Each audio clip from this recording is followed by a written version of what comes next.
या शुभ्रवस्त्रावृता या वीणावरदण्डमण्डितकरा या श्वेतपद्मासना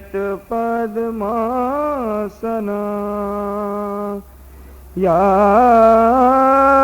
ब्रह्माच्युतशङ्कर प्रभृतिभिः देवे सदा वन्दिता सा मां पातु सरस्वती भगवती निशेष जाड्यापः निशेष जाड्यापः। अस्तु। આભાર જીતેન્દ્રભાઈ. અને હવે કોઈ પણ પરિચયની પરોજણમાં પડ્યા વગર જ આપની સમક્ષ પધારી રહ્યા છે ભાઈ શ્રી દર્શનભાઈ જરીવાલા. તેમનું સ્વાગત કરશે ટ્રસ્ટના ટ્રસ્ટી શ્રી હરિવિલાસભાઈ મહેતા. દર્શનભાઈને અત્રે પધારવા વિનંતી. હરિવિલાસભાઈને સ્વાગત માટે વિનંતી. દર્શનભાઈ જરીવાલા. સજ્જનો અને સન્નારીઓ, દોસ્તો, મને હસીતે જ્યારે કહ્યું કે આપણે સમયસર 9:30 વાગે પ્રોગ્રામ શરૂ કરી દઈશું, ત્યારે મેં એને કહ્યું હતું કે અમારે નાટકોમાં એક એવી પ્રથા છે કે પહેલી અને બીજી ઘંટડી કલાકારોને તૈયાર થવા માટે એક સંકેત હોય, પણ ત્રીજી ઘંટડી તો ટિકિટ બારી પર બેઠેલો પ્રોડ્યુસર જ્યારે આંગળી ઊંચી કરે ત્યારે જ વાગે. એ એટલા માટે કારણ કે નાટકના સ્ટેજ પર જેટલા કલાકારો હોય એનાથી સહેજ વધારે સંખ્યામાં પ્રેક્ષકો હાજર હોય તો સારું. જ્યારે હું અહીંયા આવ્યો ત્યારે મને સહેજ માફી માગતો મને હસી તો એમ કહ્યું કે માફ કરજો દર્શનભાઈ, આજે લગ્નોની એટલી બધી કંઈક સારી તિથિ છે ને બધી લગ્નો એટલા બધા છે કે આપણે ત્યાં લોકો જરા ઓછા આવ્યા છે. મેં તો કંઈ વાંધો નહીં, નડિયાદમાં જેટલા લોકો મારી ખરાબ છાપ લઈને ઓછા છે એટલું મારે માટે જ સારું છે. આજનો વિષય છે નાટક, જીવન એક નાટક. મેં લગભગ છેલ્લા 21 વર્ષથી આ નાટક નામનું એક ઝેર મારા લોહીમાં ફરતું રાખ્યું છે. જ્યારે હું લગભગ 3 મહિનાનો હતો ત્યારે મારા મમ્મી પાછા નાટકોમાં કામ કરવા સ્ટેજ પર ચડી ગયેલા. ત્યારે મને આમ વિંગમાં ઊભો રાખતા, સાથે રાખતા પોતાની, અથવા તો એ પોતે મારી પાસે રહેતા. અને એમની એન્ટ્રી આવે ત્યારે જે કોઈ પણ બીજા કોઈ બહેન ભાઈ ત્યાં હોય ત્યારે મને એમની પાસે મૂકીને એન્ટ્રી કરીને પછી પાછા આવી જાય. જ્યારે મને આ વાતની ખબર પડી, હું સમજણો થયો એ પછી, ત્યારે મને એક વસ્તુનો વિચાર આવ્યો કે આ નાટકમાં સેટમાં તમે જે દરવાજો જુઓ છો એને એક ઉંબરો હોતો નથી, કારણ કે અંધારામાં એ ઉંબરો ઓળંગતા કોઈક પડે અને કોમેડી ન હોય તો પણ નાટકની કોમેડી કરી નાખે, એ પોસાય નહીં. પણ એવા ઉંબરા વગરના દરવાજામાં પેલી બાજુ એક સ્ત્રી છે કે જેને પોતાને એક 3 મહિનાનું બાળક છે કે જેને ધવડાવતી હોય છે, અને એ પછી એ ઉંબરા વિનાના દરવાજાને ઓળંગે અને આમ આવે એટલે તરત એ એક સ્ત્રી, જે સ્ત્રી છે એ મટીને એક પાત્ર બની જતી હોય છે. કેટલી સરળતાથી એ આ માત્ર 1 મિલીમીટર પસાર થાય, જાણે કહ્યું કે એક અદ્રશ્ય પડદામાંથી પસાર થઈ હોય તેમ પોતાની એક ઓળખાણ પેલી બાજુ મૂકી, પોતાના દીકરાને પેલી બાજુ મૂકી ને સ્ટેજ પર આવે છે ત્યારે કોઈક પાત્રમાં હોય છે. એ પાત્ર ભજવે છે. લોકો જે બેઠા છે તમારી જેમ જ, એને એમ જ લાગે છે કે આ લીલા જરીવાલા નથી, આ છે જોધાબાઈ, આ છે જહાનારા, આ છે રાણી લક્ષ્મીબાઈ. અને જ્યારે પોતાનો પાઠ ભજવીને પતાવીને નાટક પૂરું થાય પછી અંદર જાય છે ત્યારે પાછી બની જાય છે એક સીધી સાદી ગૃહિણી, એક માં, લીલા જરીવાલા નામની, કે જેને એક 3 મહિનાનું બાળક છે. આ વાત મને હંમેશા ખૂબ જ હજી પણ અદ્ભુત અને અલૌકિક લાગે છે. નાટક અને જીવન આ બંને વચ્ચે આપણે પણ એક ખંડમાંથી બીજા ખંડમાં પસાર થતા હોઈએ એમ પસાર થયા જ કરતા હોઈએ છીએ. પળે પળે જીવાતું જીવન એ એક તરફ છે અને જેનો આદિ મધ્ય અને અંત નિશ્ચિત છે એ નાટક એ સહેજ બીજી તરફ છે. પણ જીવન એ નાટકથી પણ અદકેરું જીવન નાટક મને લાગ્યું છે. જીવન નાટક કરતાં પણ વધારે રસપ્રદ મને ઘણીવાર લાગ્યું છે, વધારે પડતું બીભત્સ મને લાગ્યું છે, વધારે પડતું ભયંકર મને લાગ્યું છે, વધારે પડતું અલૌકિક મને લાગ્યું છે. ભરતનાટ્ય શાસ્ત્રમાં જેને વલોવી નાખવામાં આવ્યા છે એવા નવ રસ એ બધા એક સાથે જુદી જુદી માત્રામાં આપણા પોતપોતાના જીવનમાં સતત હોય છે. એક બહુ જ સરેઆમ લાગતા જીવનની પણ નીચે જાણે કે એક રણની નીચે પાતાળ ઝરણ વહેતું હોય એમ એ નાટકનું તત્વ આપણા જીવનમાં પણ હોય છે. તમે વિચાર કરો, આજે સવારે હું મુંબઈમાં 5:30 વાગ્યાનું એલાર્મ વાગ્યું ત્યારે ઉઠ્યો અને ખૂબ જ ક્રમબદ્ધ રીતે 5:30 જ્યારે જ્યારે એલાર્મ વાગે છે ત્યારે હું મારી દીકરીને ખુશાલી ઉઠ 5:30 વાગ્યા એમ કરીને પડઘું ફરીને સૂઈ જાઉં છું. એવું મેં કર્યું. હું ભૂલી ગયો હતો કે આ એલાર્મ આજે મારે માટે છે. પછી હું પાછો સૂઈ ગયો, 6 વાગે ઉઠ્યો ત્યારે એટલે એકદમ નિદ્રાધીન ઊંઘણશી એવો પણ છતાંય જેને પોતાની બાપ તરીકેની ફરજો યાદ છે એવી ભૂમિકા કરતો હતો હું જ્યારે મેં ખુશાલીને ઉઠાડી ત્યારે. વળી પાછું પડઘું ફરીને સૂઈ ગયો અને 6 વાગે ઉઠ્યો ત્યારે હું એક બેબાકળા અને બહુ કયાગરા પતિની ભૂમિકામાં હતો, કારણ કે મારી પત્નીએ મને ધક્કો મારીને જગાડ્યો. 6 વાગ્યા, 7 વાગે ટ્રેન છે, ભાગો. એટલે હું ઉઠ્યો, મેં બ્રશ કર્યું, જેમ તેમ કપડાં 2 જોડી નાખ્યા બેગમાં ને હું ભાગ્યો બોરીવલી. ત્યારે હું એક જુદી જ ભૂમિકામાં હતો. મારો ડબ્બો મને નહોતો મળતો અને બોરીવલી ટ્રેન માત્ર 2 મિનિટ ઊભી રહે છે. આ ટ્રેનનું તંત્ર પણ બહુ વિચિત્ર છે. ટ્રેન જ્યારે ઉપાડી જવાની હોય ને ત્યારે જ એ લોકો ટાઈમસર ઉપાડી જતા હોય છે, જ્યારે આપણે હજી તો પ્લેટફોર્મ પર પહોંચ્યા પણ ન હોઈએ. પણ હું પ્લેટફોર્મ પર પહોંચ્યો ત્યારે ટ્રેન ઉપડી નહોતી ગઈ, પણ પહેલા ડબ્બામાં ચડી ગયો, શોધતો મારા ડબ્બા સુધી પહોંચ્યો ત્યાં સુધીમાં એક ભાઈએ બોરીવલી ઉપર હું નહીં આવું, કદાચ હું મરી ગયો છું એ આશામાં મારું સ્થાન ગ્રહણ કરી લીધું હતું. મારી સીટ પર એ બેઠા હતા. પછી હું આવ્યો. મને આવે વખતે બહુ જ ક્ષોભ થતો હોય છે. મારી પોતાની સીટ કોઈ બીજા પાસે માગવા માટે મને બહુ ક્ષોભ થતો હોય છે. કદાચ આપણા દેશે 50 વર્ષ જે ક્ષોભ અનુભવ્યો છે કે આપણે દરેક વસ્તુમાં બહુ ક્ષોભપૂર્વક જ આપણી આઝાદીથી માંડીને અત્યાર સુધી જે રીતે વાત કરી છે આપણા નેબર્સ સાથે, પાકિસ્તાનને કે ચીનને આપણે એમ જ કહ્યું છે કે ભાઈ પેલી જગ્યા મારી છે, જરા મને આપી દેજો ને ભાઈ. અને ચીન કહે છે કે શું જગ્યા તારી જગ્યા શું કરે છે યાર, એ તો યાર જેની લાઠી એની ભેંસ, ચલ ફૂટ.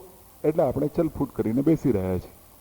એટલે આ અણુ ધડાકા થયા એની પહેલાના ભારત જેવો હું બોરીવલી ઉપર જ્યારે ચડ્યો ત્યારે મારી ઘણી બધી જમીન આ ચીન કાય એક મહાન માણસ પચાવીને બેઠો હતો.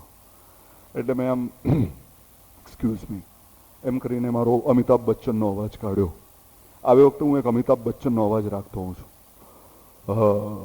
एक्सक्यूज मी, मुझे लगता है शायद आप मेरी सीट पे बैठे हैं. એને કાંઈ ફરક નહોતો પડ્યો. એણે મારી તરફ જોયું અને પછી બારીની બહાર જોયું. એટલે મેં કીધું एक्सक्यूज मी, तुम्हारा कौन सा सीट नंबर है? એટલે એણે કહ્યું तुम्हारा कौन सा है? એટલે મેં કીધું हमारा ये है. મને કે દિખાઓ. મેં બેતાડી ટિકિટ, મારી જ સીટ હતી એ. પછી જાણે કે બહુ જ કટાણું મોં કરીને કે આ ક્યાં આવી ગયો એમ કરીને પછી ઉઠ્યો અને મારી બાજુની સીટ પર જ બેસી ગયો. ત્યાં પણ કોઈક બીજું આવવાનું હતું.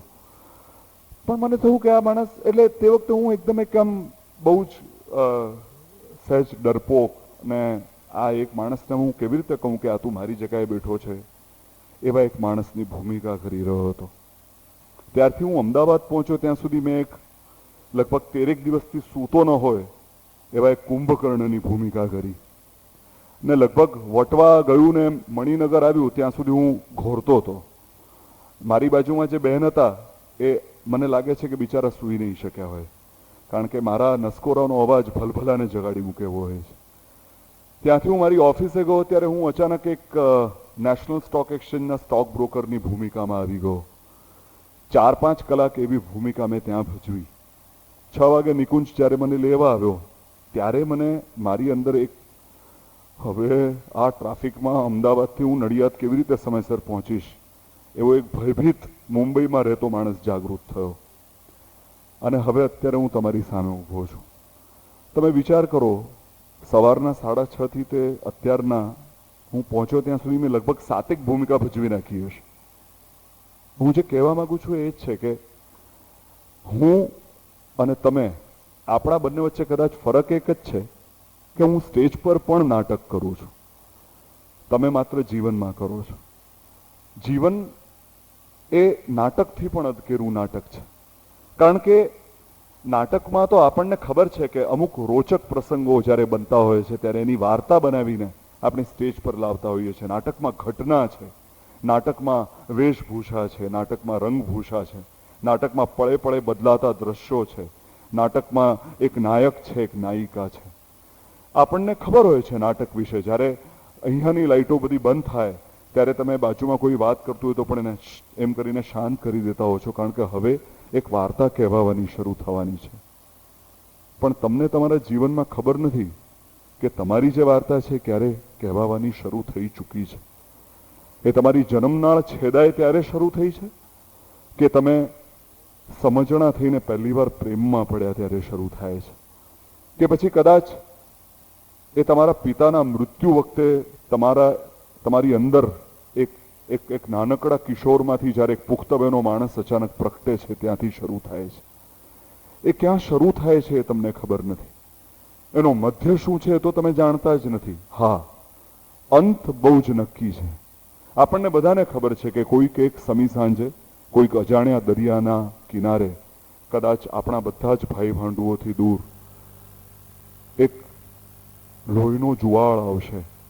અચાનક કાનના પડદા ફાટી જાય એટલી એક તીણી, એક દર્દની ચીસ આવશે અને પછી આપણે આપણો આ જે કોસ્ચ્યુમ છે શરીર નામનો એ છોડી દીધો હશે અને આપણે વળી પાછા કોઈ દરવાજાની પેલી બાજુ ચાલી ગયા હોઈશું કે જ્યાં આપણે કદાચ આપણા સ્વભાવમાં પાછા જતા હોઈએ છીએ. પણ એ સ્વભાવ કે એ પ્રકૃતિને છોડીને જ્યારે આપણે અહીંયા આવીએ છીએ ત્યારથી આપણી ભૂમિકાઓ શરૂ થાય છે. હું એક ખૂબ જ નાનકડા તોફાની બારકસમાંથી કદાચ એક ખૂબ જ શરમાળ, સહેજ ઇન્ટેન્સ કહી શકાય એવો ભાવુક, જેને કવિતાઓ લખવી કે વાંચવી બહુ જ ગમે, જેને પોતાની સામે રહેતી એવી જ કિશોરવયની કન્યાની આંખમાં આંખ મેળવીને જોવાનું બહુ જ ગમે પણ જોવાની હિંમત ન હોય એવો એક ગભરું પ્રકારનો એક કિશોર, કે ત્યાંથી હું સહેજ પુખ્ત વધારે ચાર્ટર્ડ એકાઉન્ટન્સી ભણતો એક નવજુવાન, કે ત્યાંથી પછી એક ખૂબ જ હોંશીલો પતિ, કે પછી એક ખૂબ જ ઠરેલ પિતા, કે એ પછી વગેરે વગેરે વગેરે ગમે એટલી ભૂમિકાઓ, હું કેટલી ભૂમિકાઓ કરી રહ્યો છું. અને ઘણીવાર એવું પણ થાય છે કે fact is stranger than fiction. હું કોઈ પણ એક સારામાં સારા લેખકને 25,000 રૂપિયા આપીને કહું કે તારી જિંદગીમાં સૌથી વધારેમાં વધારે રોચક જે પ્રસંગ બન્યો હોય એનું એક નાટક બનાવી આવ, ને એ નાટક જ્યારે હું વાંચું ત્યારે મને એમ થાય કે યાર આ 25,000 ઇઝ ડાઉન ધ ડ્રેન. કારણ કે કદાચ તમે પણ એ વાંચો તો તમને એમ થાય કે આના કરતાં વધારે તો ઇન્ટરેસ્ટિંગ વિષય કે ઇન્ટરેસ્ટિંગ વસ્તુ મારી જિંદગીમાં બની છે. 1989માં મને યાદ છે, હું નિમેશ દેસાઈ અમદાવાદમાં નિમેશ દેસાઈની એક સિરિયલમાં હું રોલ કરતો હતો અને એની સાથે સાથે મારું એક નાટક ચાલતું હતું મૂળરાજ મેન્શન નામનું. એ મૂળરાજ મેન્શનમાં મારે એક બહુ જ ટિપિકલ ભૂમિકા કરવાની હતી. અત્યારે આપણે બીજી રોમાં જે બેઠા છે ને એવા એક વયોવૃદ્ધ માણસની, કે જે પોતાનું એક મકાન એક ગુંડાએ પચાવી પાડ્યું છે, એ પાછું મેળવવા માટે મુંબઈ આવે છે અને પછી એ ગુંડો એટલો ગુંડો છે કે એને એની સપાટી પર જઈને જ મહાત કરવો જરૂરી છે. એટલે એ વયોવૃદ્ધ 70 વર્ષનો માણસ એક 45 વર્ષના ખૂબ જ પેધેલા જમાનાના ખાધેલ કરપ્ટ પોલીસ ઇન્સ્પેક્ટરની ભૂમિકા એ ગુંડા સામે કરે છે. વિચાર કરજો, આ ડબલ રોલ નથી, આ એક જ રોલમાં બીજો રોલ છે કે જે હું નથી કરતો, જે પેલા કાકા કરે છે. એટલે આ બધું કરવાનું હતું. એટલે પરેશે મને કહ્યું, હું અને પરેશ રાવળ અમે એક નાટકમાં એ સાથે હતા, ત્યારે પરેશે મને કહ્યું, મને કે દર્શન વાળ ઉતરાવીશ તું? મેં કીધું જરૂર ઉતરાવીશ, કારણ કે આમાં હું એક વીક પહેરું, પછી એની ઉપર બીજી વીક પહેરું તો રાવણ જેવું, મારા 10 માથા જેવું લાગશે. એટલે એને એક નૈસર્ગિક, એક નેચરલ ઇમ્પેક્ટ આપવા માટે મારા વાળ ઉતરાવવા પડશે. ત્યારે એ 14 મહિના 1989 થી 90 હું એક સંન્યાસી કે સાધુ કેવી રીતે સાવ સફાચટ હોય એવી રીતે રહ્યો. દરેક સવારે મારે હજામ પાસે જઈને મારું ડોકું મુંડાવી દેવાનું. આ હું વ્યવસ્થિત કરતો. અને સાથે સાથે હું નિમેશ દેસાઈની સિરિયલમાં અમદાવાદ કામ કરવા પણ જતો. 30મી ઓગસ્ટ 1989ની સવારે 6:01 વાગે મને ફોન આવ્યો કે મારા પિતાજી અમદાવાદમાં મુંબઈમાં ગુજરી ગયા છે. 30મી ઓગસ્ટ ભારત બંધનો દિવસ હતો. હું એરપોર્ટ પર જ્યારે પહોંચ્યો ત્યારે ત્યાં કોઈ નહોતું. ફ્લાઇટ આવવાની હતી પણ મને ખબર નહોતી આ વાતની. એટલે મેં ત્યાંના ડ્યુટી ઓફિસરને જઈને કહ્યું કે હું અમદાવાદમાં આ રીતે આવ્યો હતો, મારા ફાધર ગુજરી ગયા છે, એટલે મારે તત્કાળ જવું પડે એમ છે, તમે કંઈ પણ કરો પણ મને આ ફ્લાઇટમાં જવા દો. એણે મારી તરફ જોયું. મારું માથું ઓલરેડી મુંડાવેલું હતું. એ સ્ટેશન મેનેજરને કદાચ સહેજ અજુગતું લાગ્યું પણ હશે તો પણ એણે કંઈ કહ્યું નહીં, કારણ કે સામે મેં જે કારણ આપ્યું હતું એ ખૂબ જ ધરખમ હતું. અને ખોટા બહાના આપણે કાઢીએ ત્યારે કેવા કારણો આપીએ એવામાંનું લાગતું નહોતું. અને એ વખતે મારો ચહેરો પણ મારી પ્રકૃતિથી વિરુદ્ધ ભોળો ને એવો બધો લાગતો હતો. એટલે એને થયું કે આ બિચારો ભોળો માણસ ને એના પિતાજી ગુજરી ગયા છે, એને જવા દઈએ. એટલે એને કહું કંઈ વાંધો નહીં, આમે આજે એરક્રાફ્ટમાં તો આળોટી શકાય એટલી જગ્યા છે, તમે કોઈ પણ સીટમાં બેસજો, હું તમારી ટિકિટનું કરાવી આપું છું. એ 30મી ઓગસ્ટ હતી. નિમેશનું શૂટિંગ પડતું મૂકીને હું આવ્યો હતો. મારા પિતાજીના અવસાન પછીના 3જા દિવસે મારી મમ્મીએ મને કહ્યું કે બેટા તારે જે શૂટિંગ બાકી છે એ તું કરી આવ, કારણ કે 6ઠી સપ્ટેમ્બરે તારે પરેશ સાથે નાટક માટે દુબઈ જવાનું છે. તો એ દુબઈ તારે જો જવાનું હોય અને છતાંય જો તારે શૂટિંગ પણ પતાવવાનું હોય તો તારે અહીંયા રહેવું યોગ્ય નથી. The show must go on, you must go. એટલે હું 3જી તારીખે પાછો નિમેશનું શૂટિંગ કરવા આવ્યો. 6ઠી સપ્ટેમ્બરે રાત્રે 12 વાગે મારું દુબઈ જવાનું પ્લેન હતું. સવારે 5 વાગે મેં અમદાવાદના સાવ કોઈ 3જા જ ખૂણે મારું શૂટિંગ પતાવ્યું. 6:40નો રિપોર્ટિંગ ટાઈમ હતો. માર ગાડી દોડાવીને નિમેશનો ડ્રાઈવર મને એરપોર્ટ પર મૂકી ગયો. મારો વેઇટિંગ લિસ્ટ નંબર 4 હતો. 4 વેઇટિંગ લિસ્ટ એટલે હા થઈ જશે એમ કરીને બધા વાત કરે. એટલે હું તો ઊભો રહ્યો, કંઈક ગણગણતો હતો. અસ્પષ્ટ બધા ભાવ હતા મનમાં. પપ્પા ચાલી ગયા હતા 3 દિવસ પહેલા જ. ઘરની બદલાયેલી પરિસ્થિતિ વિશે, મારી બદલાયેલી પરિસ્થિતિ વિશે પણ ક્યાસ કાઢવાનો કે શાંતિથી બેસીને વિચાર કરવાનો મને સમય નહોતો મળ્યો. હું એકલો હતો. પણ અમદાવાદમાં આ ટીવી સિરિયલોને કારણે લોકો ઓળખતા, એટલે એક પોલીસ ઇન્સ્પેક્ટરે આવીને કંઈ લાવી આપું દર્શનભાઈ એમ કંઈક કહ્યું. મેં કીધું ના ભાઈ. મેં કીધું ચા બા પીશો ભાઈ? મેં કીધું ના. પછી બેઠો. વેઇટિંગ લિસ્ટ શરૂ થયું. એક પણ વેઇટિંગ લિસ્ટને કન્ફર્મ્ડ સીટ ન મળી.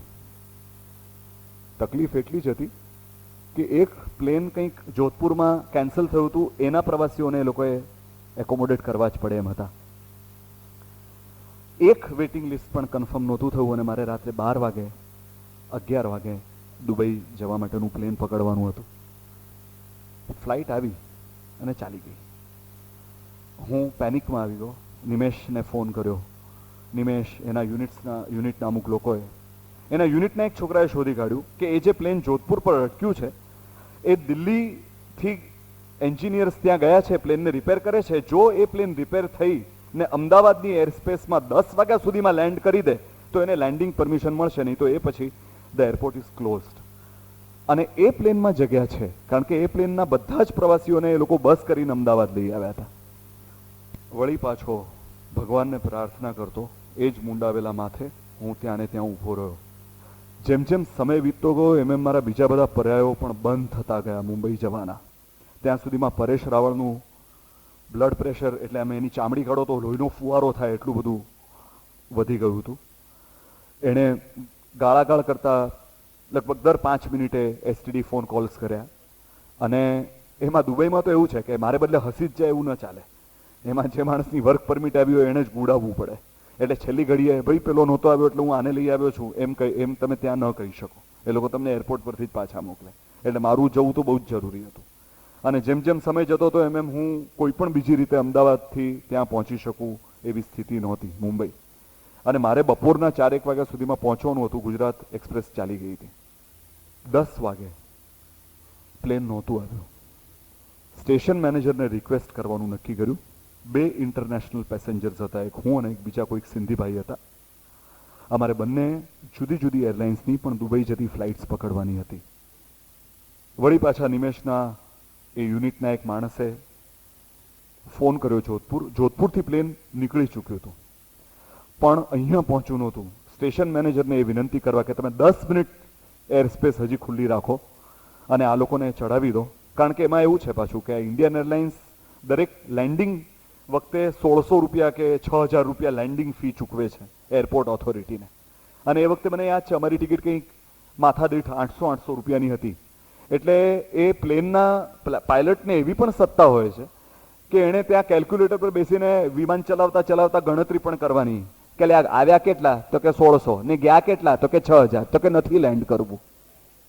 અરે ભલા ભાઈ, અહીંયા પરેશ રાવળનું શ્રાદ્ધ થઈ જશે હું નહીં જાઉં તો. પણ એ લોકોને એવી સત્તા હોય છે. એટલે સ્ટેશન મેનેજરને એ આગ્રહભરી વિનંતી કરવા કે ભાઈ તું વાયરલેસથી પેલાને સંદેશો મોકલ કે ભાઈ તું પ્લેન લેન્ડ કર. હું પાછો એ સ્ટેશન મેનેજર પાસે ગયો. 30મી ઓગસ્ટ અને 6ઠી સપ્ટેમ્બર 7 દિવસ થયા હતા મારા પિતાજીના અવસાન અને મારા દુબઈના પર્યટન આ બંનેની વચ્ચે. હું એનો એ જ, મારા માથાના વાળ એમના એમ જ અદ્રશ્ય. અને આ વખતે જ્યારે સ્ટેશન મેનેજર પાસે ગયો ત્યારે પણ મેં એને સાચી જ વાત કરી. એણે મારી તરફ જોયું. મને કે મને મૂર્ખો માનો છો?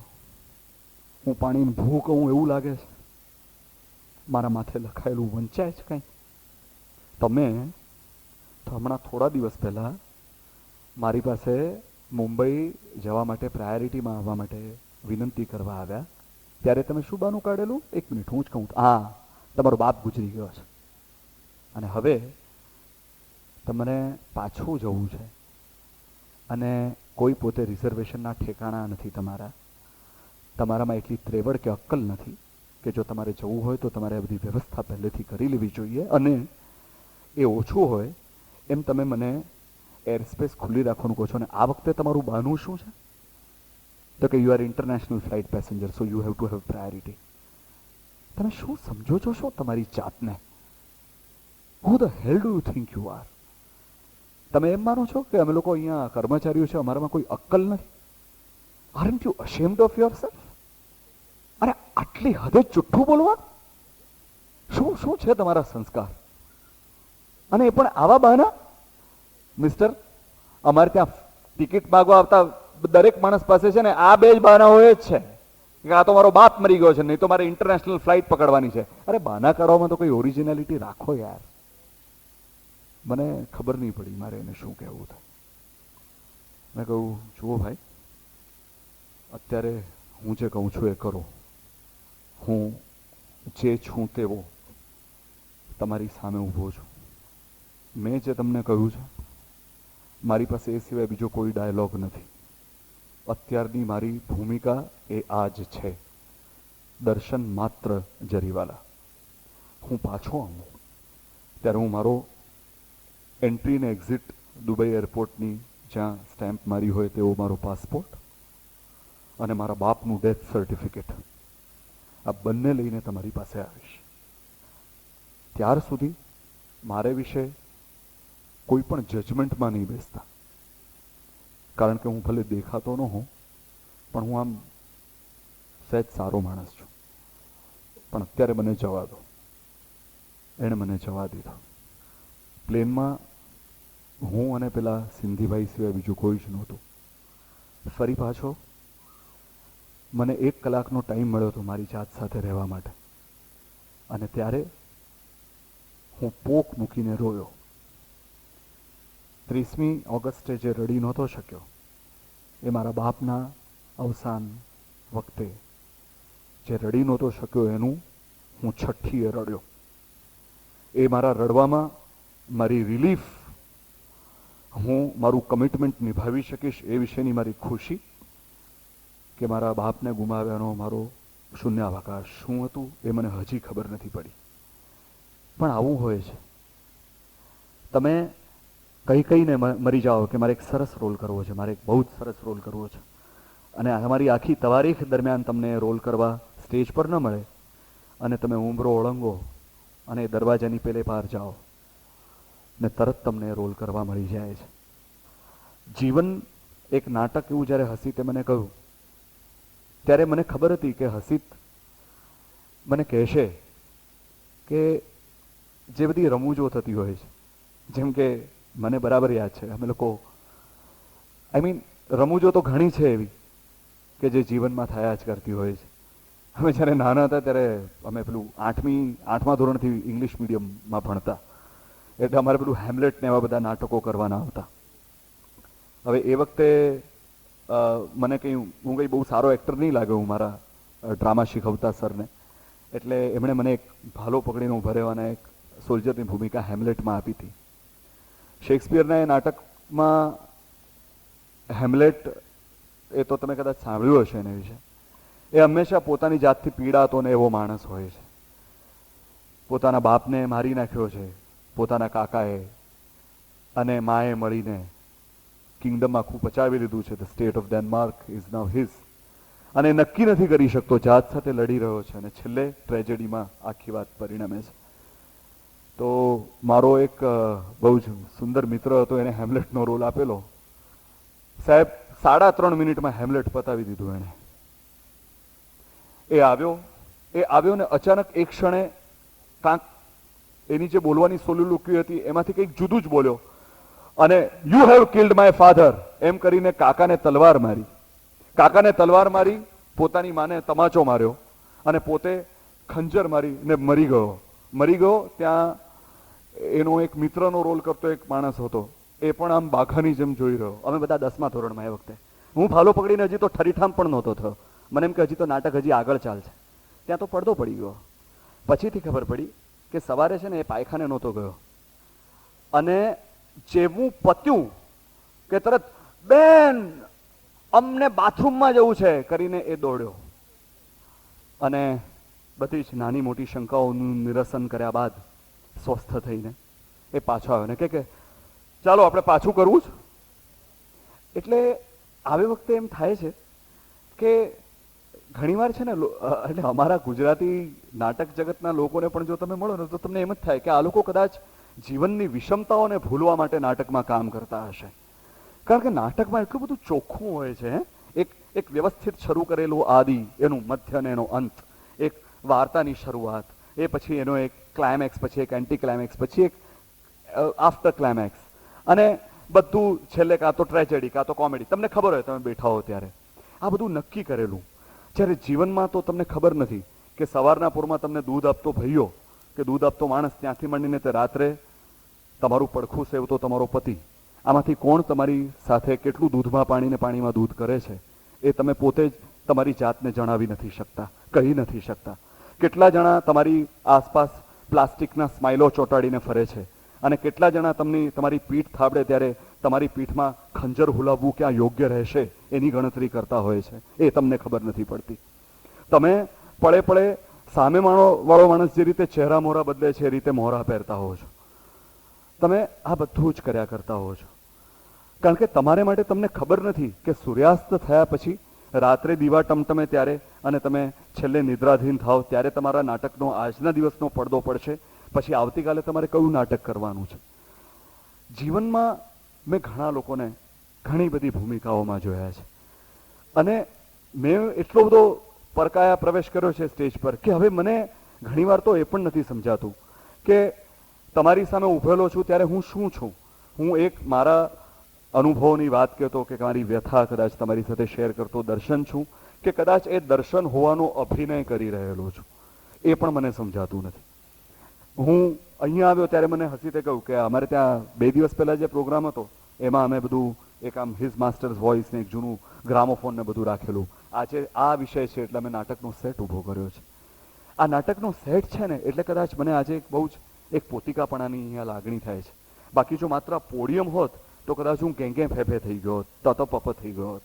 એટલે હું માનું છું ત્યાં સુધી અત્યારે જો હું તમારી સાથે તમને સમજાય એ રીતે બોલતો હોઉં તો એનું શ્રેય, એનો પ્રતાપ આ સેટને આપવો જોઈએ. કારણ કે મને એમ લાગે છે કે હું માત્ર દર્શન હોવાનો સહેજ અભિનય કરી રહેલો છું. રમેશ પારેખ એક શેરમાં બહુ સારું કહે છે કે ખભાથી આંગળી સુધીના સ્ટેજ પર આ હાથ, ખભાથી આંગળી સુધીના સ્ટેજ પર આ હાથ હોવાનો અભિનય કરી રહેલા છે. જ્યારે આપણે જે છીએ અને આપણે જે પ્રોજેક્ટ કરીએ છીએ આપણી જાતને, એ ઇમેજ અને આપણી વચ્ચે સહેજ પણ અંતર ન રહે ત્યારે કદાચ આપણને કોઈ રોલ ભજવ્યાનો થાક ન લાગે. નહીં તો જેમ આપણે નાના હોઈએ અને સ્ટેજ પર જઈએ ત્યારે જેમ સ્ટેજ ફ્રાઇટ થાય છે, આપણને ખબર નથી હોતી કે હવે બીજી પળે શું થશે, હું મારો ડાયલોગ ભૂલી જઈશ, સામેવાળી વ્યક્તિ એનો ડાયલોગ ભૂલી જશે, મને બરાબર બધું યાદ તો રહેશે ને, ત્રીજી હરોળમાં બેઠેલા મારા સસરાને હું ઇમ્પ્રેસ તો કરી શકીશ કે નહીં. આવા બધા વિચારો થતા હોય છે. આપણી પાછળ સતત આપણું એક મગજ આપણને દોરવતું હોય છે. આવું બધું જિંદગીમાં પણ થાય છે. એ કદાચ વધારે સરળતાથી અને સહજતાથી પોતાની જિંદગી જીવી શકે છે. હું એવા લોકોને પણ જાણું છું. એવા લોકોને નાટક હું કરું છું ત્યારે મારા પ્રત્યે એક ગદગદ લાગણી સાથે એ લોકો મને મળતા હોય છે. એ લોકોને એમ થાય છે કે હું એવું કંઈક કરું છું કે જે એ લોકો નથી કરી શકતા.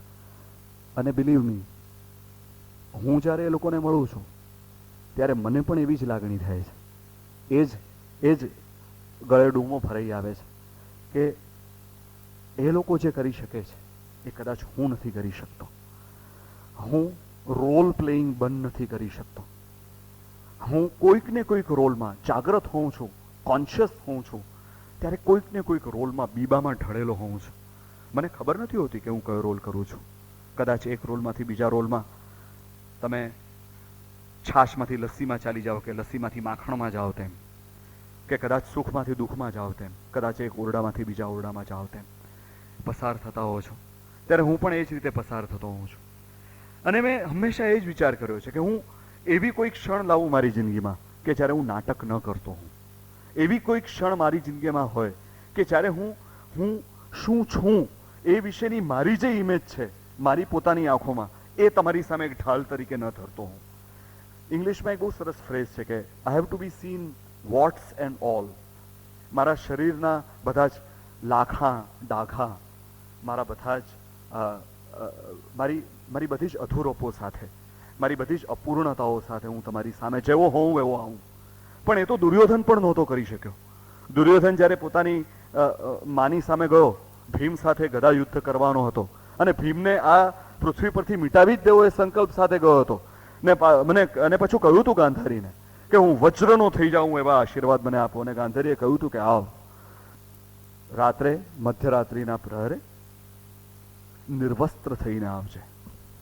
ત્યારે પોતાની માની પણ એ દુર્યોધનને શરમ લાગેલી, એટલે એ કમરથી તે જાંઘ સુધી એક ફૂલનો બનાવેલો એક ગુચ્છો, એક ટંગીઓ પહેરીને ત્યાં ગયો હતો.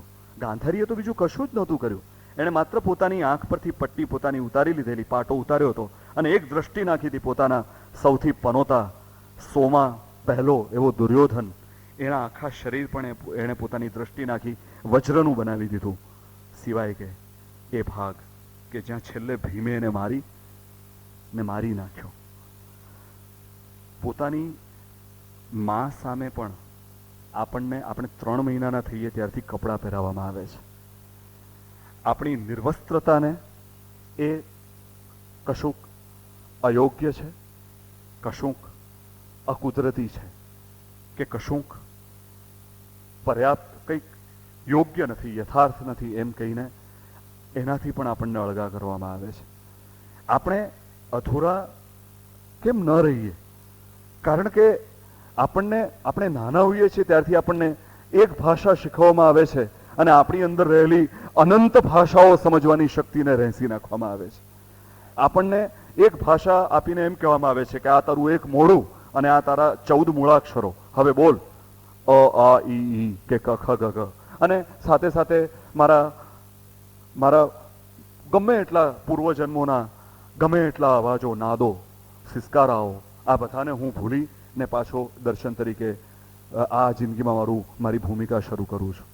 એ પછી પળે પળે દરેક વખતે સામાજિક દંભથી માંડીને તે આપણા અંદર રહેલી આપણી પોતાની ગિલ્ટ ફિલિંગ્સને કારણે જ્યાં જ્યાં આપણે જુઠ્ઠા પડીએ છીએ, જ્યાં જ્યાં આપણે ખોટા ઠરીએ છીએ, ત્યાં ત્યાં આપણને ખબર પડે છે કે આપણે એક્ટિંગ કરી રહેલા છીએ. એટલી હદ સુધી કે દેવોએ જેને પંચમ વેદ કહ્યો છે એવું આ નાટક, એ નાટકને પણ હવે આપણે એક પેજોરેટિવ, એક 4 લેટર વર્ડ તરીકે વાપરતા થઈ ગયા છે. ક્યારે? એ તો નાટક કરે છે.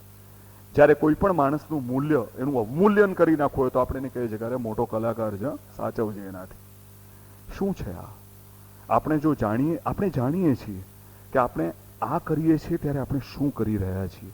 માટે આપણને એ બાબત વિશે ઘૃણા છે, આપણને આપણા ઉપર ઘૃણા છે. માટે આપણે કલાકાર કરીને એ વાતને સાવ ઉડાવી દઈએ છીએ. કારણ કે આપણે અરીસો આપણી સામે દર્પણ ફેસ નથી કરી શકતા.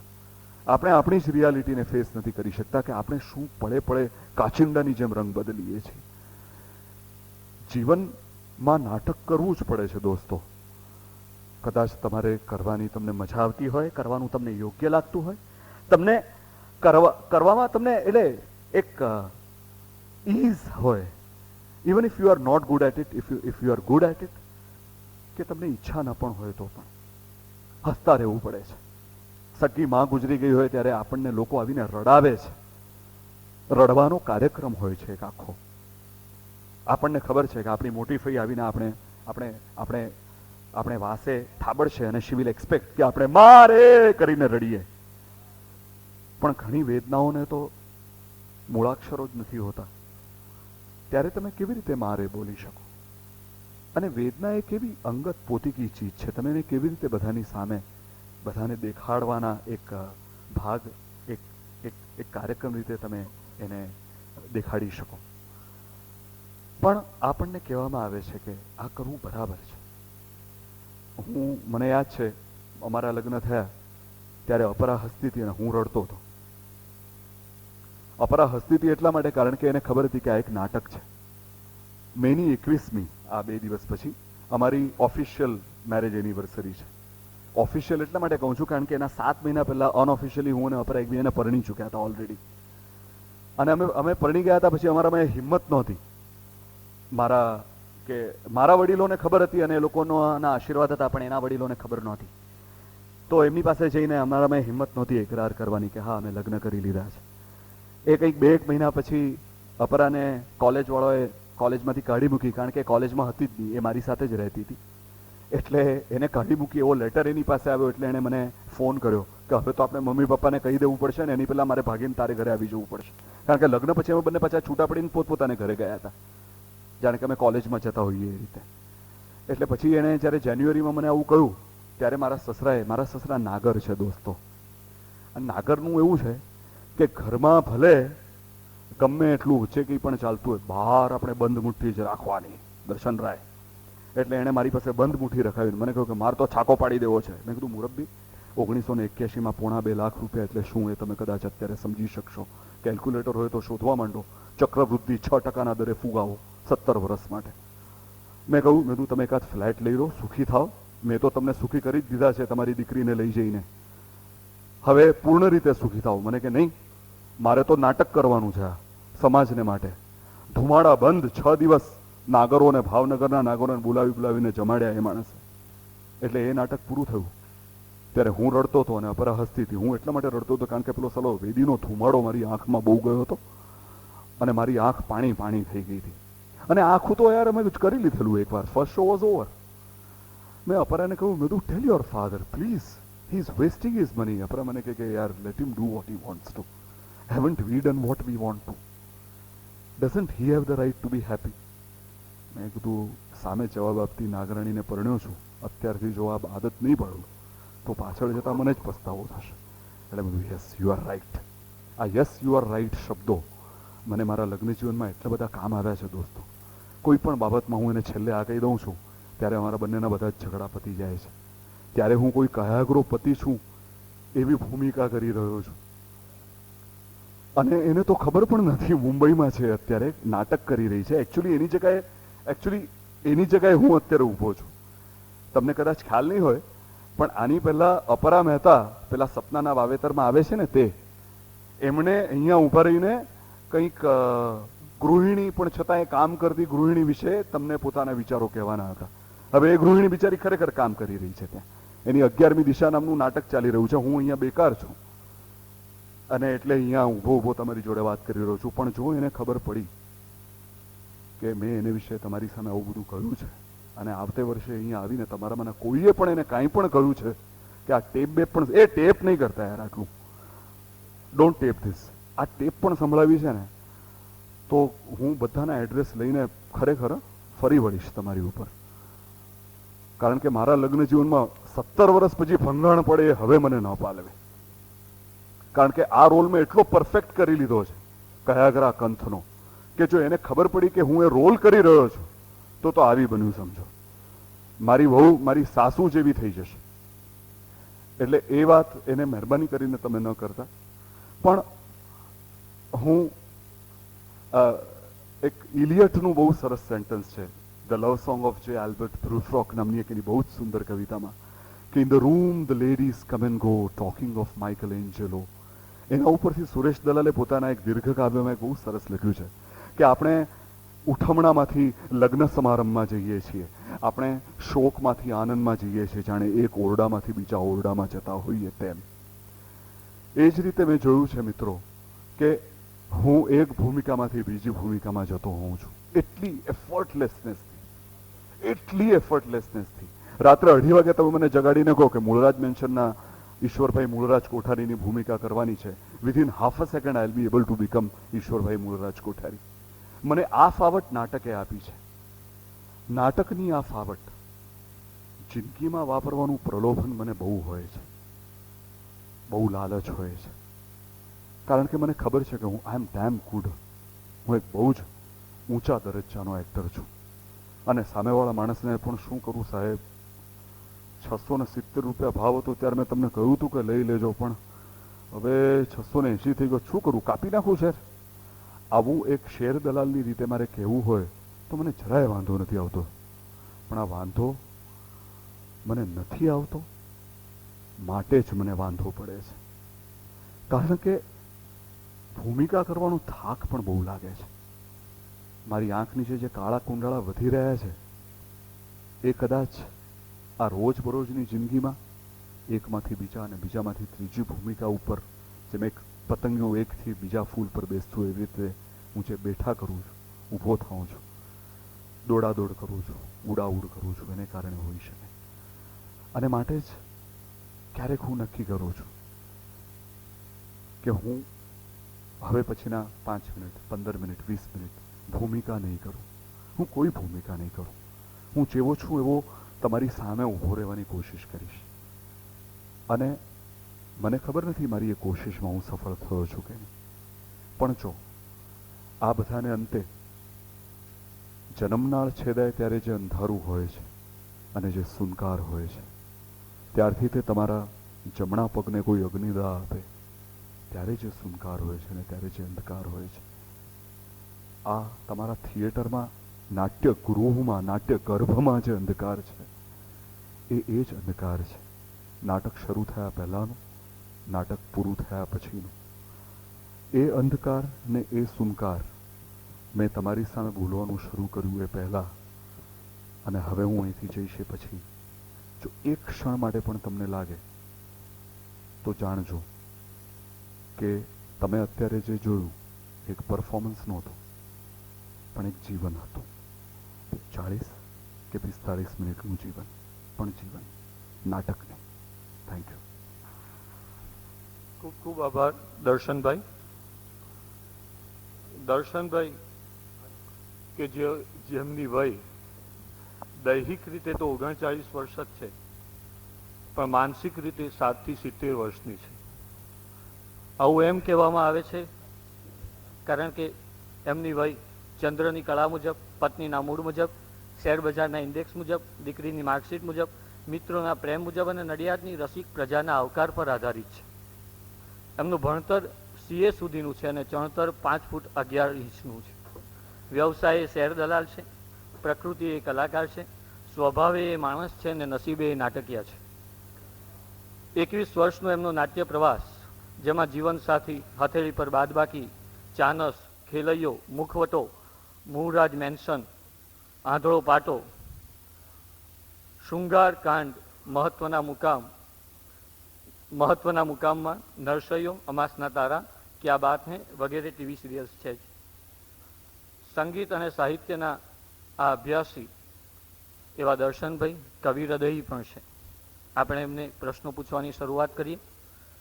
પ્રશ્નો મોકલવા માટે વિનંતી કરું છું અને સાથે જ ગાંધી વિરુદ્ધ ગાંધી નાટકની બધી જ ટિકિટ પતી જાય, સમાપ્ત થઈ જાય તે પહેલાં વહેલી તકે મેળવી લેવાની વિનંતી કરું છું. પ્રશ્નોત્તરી આપની આજુબાજુ જે ગાર્ડ્સ ઊભા છે તેમને આપવા વિનંતી, તેઓ અહીંયા સુધી પહોંચાડશે જ. અને હવે આપણે દર્શનભાઈને પ્રશ્નોત્તરીનો દોર શરૂ કરીએ. મને પરણી ત્યારે એ જેમ અમુક વારસો એમને ગળથુથીમાં મળ્યો છે એમ શાસ્ત્રીય સંગીત શીખતી હતી. મેં કહ્યું કે આપણે ગુજરાતીઓ શાસ્ત્રીય સંગીતમાં છે ને બહુ નબળા છીએ.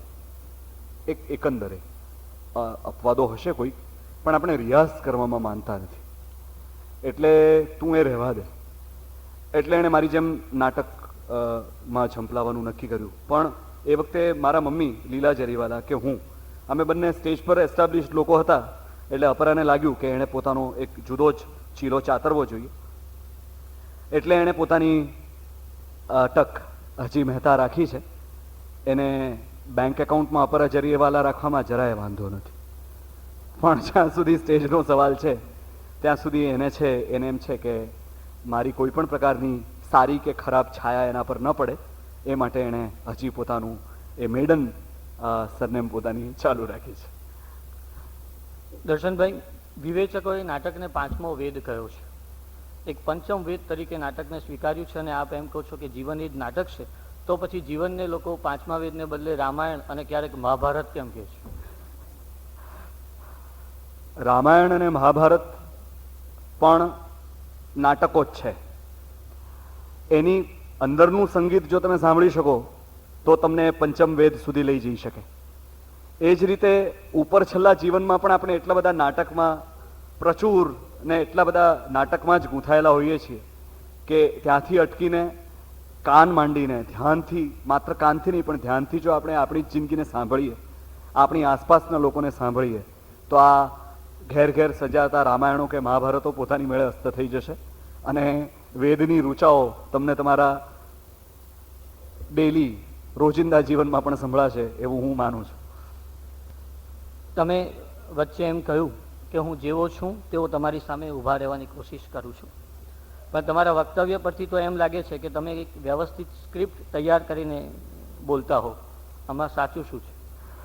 આમાં એકચ્યુઅલી સાચું એ છે કે મને હસીતે આજે કહ્યું હતું કે જુઓ, તમારી પાસે ટાઈમ બહુ ઓછો છે, ટ્રેન પકડવાની છે, એટલે વ્યવસ્થિત હોમવર્ક કરીને આવજો. પણ આજે લગભગ સવારે 5:30 વાગ્યાથી તે અત્યાર સુધી મેં કોઈ હોમવર્ક નહોતું કર્યું.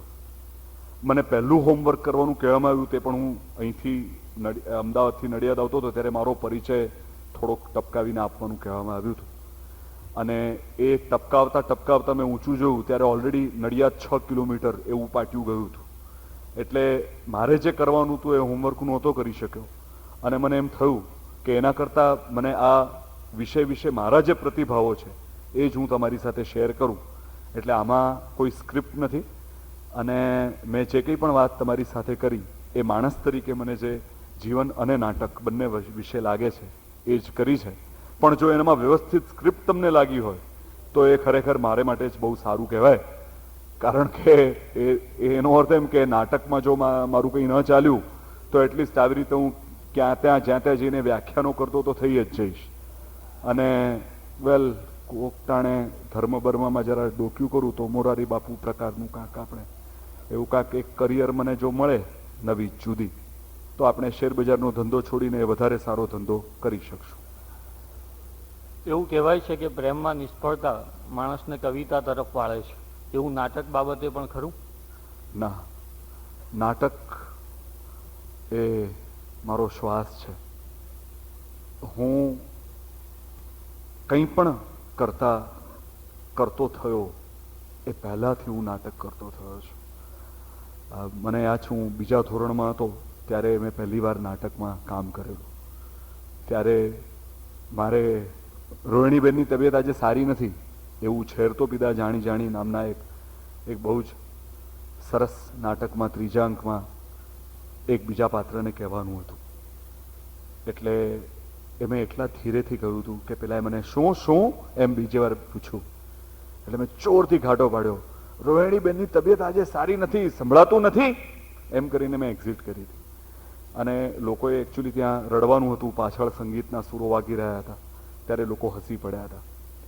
પણ પ્રેમમાં નિષ્ફળતાએ મને કવિતા તરફ વાળ્યો છે ખરો. ઘણીવાર તો કવિતા લખવા માટે ક્યારેક હું બહાર જઈને પ્રેમમાં નિષ્ફળ થઈને પાછો આવતો. એટલે એમાં શું કામ હું શું કરતો એ હજી મને સમજાયું નથી. What was the cause and what was the effect. But theatre is not because of any such effects, I should say that. બીજા ફિલોસોફિકલ પ્રશ્નોની વચ્ચે એક અંગત પ્રશ્ન કે નરસૈયો પાત્રની સૌથી શ્રેષ્ઠ અનુભૂતિ જણાવો. નરસૈયો પાત્રની સૌથી શ્રેષ્ઠ અનુભૂતિ, હું જ્યારે એ સિરિયલ કરતો હતો ત્યારે એક મને યાદ છે પ્રસંગ કે અમે લોકોએ લગભગ, હું એ વખતે એક નાટક પણ કરતો હતો, પ્રોડ્યુસ કરતો હતો, એટલે મારે બહુ દોડાદોડ થતી બરોડા અને બોમ્બે વચ્ચે. ત્યારે સળંગ 4 દિવસ ને 4 રાત મેં શૂટિંગ કર્યું હતું. અને લગભગ હું આમ મૃતપ્રાય થઈ ગયો હતો, કારણ કે for about 96 hours I had not slept. અને એ પછી લોકેશન શિફ્ટ થયું હતું એક ફ્લોર પરથી બીજા ફ્લોર પર લક્ષ્મી સ્ટુડિયોમાં. અને એ શિફ્ટિંગ ઓફ ધ લોકેશન વખતે એની પહેલા જ મેં પેલું નરસિંહ મહેતા જ્યારે મલ્હાર ગાય છે અને વરસાદ પડે છે એ દ્રશ્ય કર્યું હતું. એ સૌથી છેલ્લું દ્રશ્ય એ લોકોએ એટલા માટે રાખેલું કે જેથી ખૂબ પાણી મારા ઉપર પડે અને હું જાગતો રહું. દે વોન્ટેડ ટુ, આપણે જનરલી લોકોને જગાડવા માટે જેમ પાણી ફેંકીએ છીએ એમ એ લોકોએ મારી ઉપર ખૂબ વરસાદ કર્યો તે વખતે. અને હું બહુ કૃત્રિમ રીતે જાગી રહ્યો હતો, મારું મગજ બહેર મારી ગયું હતું.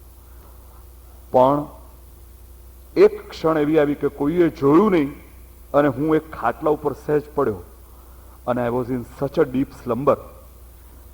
ત્યાં સવારના સેટ લાગતો હતો, પ્રબોધ જોશી ગુજરી ગયા હતા એની આગલી રાત્રે. એનો સવારે છાપામાં કોઈક સમાચાર વાંચતું હતું મને યાદ છે, અને હું સ્લમ્બરમાં હતો. ખબર નથી કેટલા વાગ્યા, પણ 3-4 કલાક પસાર થઈ ગયા. કદાચ એ લોકોએ કોઈએ મને ન ઉઠાડવાનું નક્કી કર્યું હશે. એ પછી મારી દીકરી બિંદુ ઉપાધ્યાય રોલ કરતી હતી, મારી દીકરી સાથે એક સળંગ શોટ હતો, ટ્રોલી શોટ, કે જેમાં સાસરીએ સિધાવો રે મારી કુંવરી રે, એ નરસિંહ મહેતાનું એક આખું પદ એક સળંગ શોટમાં મારે બોલતા બોલતા ઘરના અંદરના ઓરડામાંથી બહારનો ઓરડો, ત્યાંથી ઉંબર વટાવીને પરસાળ, ત્યાંથી આંગણું, ત્યાંથી ફળિયું, ત્યાંથી બહારનો ઉંબર, એમ એને લઈ જવાની હતી, ખાલી આમ ખભે હાથ મૂકીને. એને માત્ર રડતા રડતા સાંભળવાનું હતું. એમાં અમે લોકોએ કંઈક એવી એક તરકીબ કરી હતી કે જાણે કે કુંવર પાછી આવી છે, એને સાસરિયા દહેજ માટે હેરાન કરે છે ને એવું કાંક હશે, એવું કંઈક ઉપજાવેલું મને લાગે છે મૂળરાજભાઈએ લખેલું. આઈ ડોન્ટ નો વેધર એવું કંઈક ખરેખર થયું હતું, પણ આ પદને રાખવા માટે કદાચ એવી એક જગ્યા ઊભી કરી હશે. એટલે એ આવી છે અને હવે હું એને પાછી મોકલું છું, કારણ કે એ 500 વર્ષ પહેલા તો you cannot tail your daughter કે એમાં શું, આવ તું અહીંયા રહે, તું મારે વધારાની નથી, એવું નહોતા કહી શકતા જુનાગઢના નાગરો. એ લોકો તો આવા પદો બોલી ને પોતાની દીકરીઓને પાછા પોતપોતાને સ્વધામ વહાવી દેતા હતા. એવું કંઈક આખું હતું. અને હું ઊંઘમાંથી ઉઠ્યો, બિલીવ મી, મને ખબર નહોતી કે આ કયો સીન છે. મને પંડ્યા કે જે કેમેરામેન હતો એણે આવીને આ કાનમાં કંઈ કહ્યું. મને યાદ છે આ કાનમાં મૂળરાજભાઈ કંઈ કહેતા હતા અને આ કાનમાં પંડ્યા કે બાપુ આપણે એક જ ટ્રોલી શોટ છે, વન શોટ ઓકે કરવાનું છે. અને મૂળરાજભાઈ કહ્યું કે તમને યાદ છે ને પેલું પદ એ આપણે આમાં લઈએ છીએ. કયું પદ? શું યાદ છે?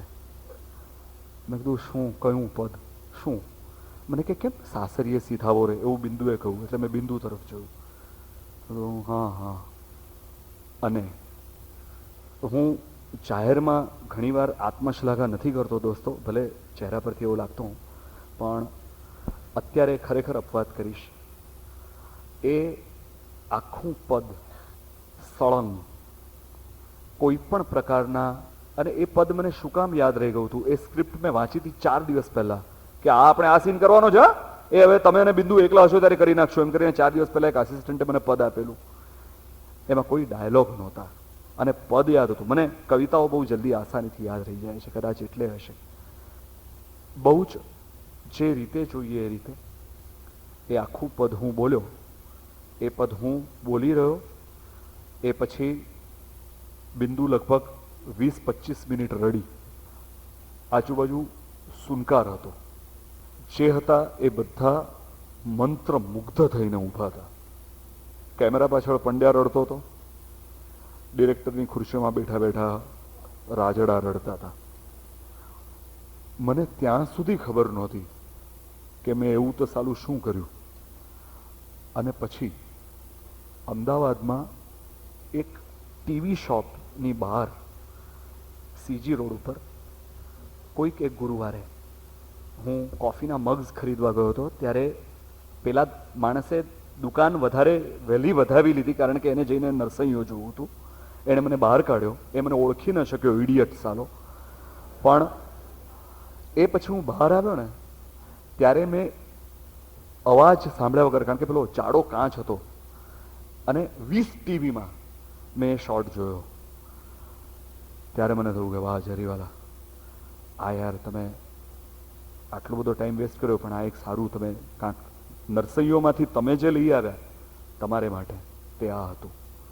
અને ખરેખર એ એક ક્ષણ એવી હતી કે મને એમ થયું કે યાર મારે માટે પૈસા વસૂલ વાત છે, આ મારે સારું થયું મેં નરસૈયો કર્યું. એટલે મને નરસૈયો એ એટલી મદદ કરી છે મારી જિંદગીમાં. મને માણસ તરીકે વધારે સમૃદ્ધ બનાવ્યો છે. મને બહુ સમજ પડવા માંડી છે હવે વેદોમાં. જ્યારે બ્રહ્મ લટકાં કરે બ્રહ્મ સામે, કે બ્રહ્મ પાસે એ શું નરસિંહ મહેતા કહેવા માંગે છે એ મને હવે ખબર પડી છે. આ પણ લટકાં જ છે નાટકે, અને એ નાટકની જ વાત કરતા હતા ત્યારે પણ. એટલે એમણે જે, અને નરસિંહ મહેતા, એટલે આઈ એમ રિયલી થેન્કફુલ કે કોઈએ પણ, જેણે પણ નક્કી કર્યું કે આ માણસને નરસિંહ મહેતા બનાવો, એ જેણે નક્કી કર્યું હોય એને. કારણ કે હું એટલું શીખ્યો છું નરસિંહ મહેતામાંથી, એટલું શીખ્યો છું. અને એ તો નાગર હતો, વિચાર કરો. નાગર પાસેથી કંઈ પણ શીખી શકાય એ વાત હું માનનારો નહોતો. નાનો હતો ત્યારે, કારણ કે હું નાનપણથી મોટો થયો, વાણીઓ ખરો પણ નાગરો વચ્ચે જ રહ્યો છું. મારા દાનામાં દાના દુશ્મનો નાગરો છે, મારા પ્રિયતમમાં પ્રિયતમ મિત્રો નાગરો છે. પણ આ એક નાગરે મને એટલું શીખવાડ્યું છે મારી જિંદગીમાં કે ખરેખર એ મારી જિંદગીની અદ્ભુત ક્ષણોમાંની એક કહી શકાય. બે વિરોધી વાત એક ભાઈને સમજાતી નથી. એમ કહેવાય છે કે નાટકનો પ્રાણ એ સંઘર્ષ છે.